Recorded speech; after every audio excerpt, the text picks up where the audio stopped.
KCS Amendment Act 2023 അടുത്തൊരു question നോക്കാം.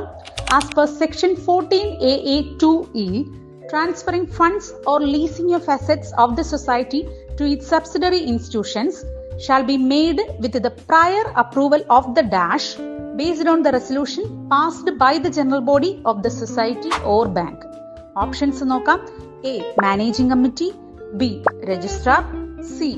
Government, D. Both B and C. നമ്മുടെ answer വരുന്നത് C. ഗവൺമെന്റ്. സെക്ഷൻ 14AA എന്താണത്? പ്രൊമോഷൻ ഓഫ് സബ്സിഡറി ഇൻസ്റ്റിറ്റ്യൂഷൻസ് ആണ്. Section 14AA പുതുതായിട്ട് കൂട്ടിച്ചേർത്ത ക്ലോസുകൾ ഉണ്ട്. എന്തൊക്കെയാണത്? 2A മുതൽ 2E വരെ, അതായത് 2A, 2B, 2C, 2D, 2E. അതിലെ 2Eയുമായിട്ട് ബന്ധപ്പെട്ട ഒരു ക്വസ്റ്റ്യൻ ആണ് നമ്മളിവിടെ ചോദിച്ചിരിക്കുന്നത്.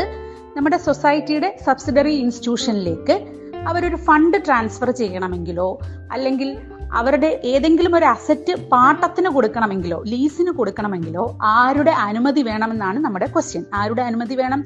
ഗവൺമെന്റിന്റെ അപ്രൂവൽ വേണം. ഇങ്ങനെ ഈ ഗവൺമെന്റിന്റെ അപ്രൂവൽ നേടിയെടുക്കുന്നതിന് മുമ്പ് സൊസൈറ്റിയുടെ ജനറൽ ബോഡി മീറ്റിംഗിൽ ഈ ഒരു പ്രമേയം പാസ്സാക്കണം.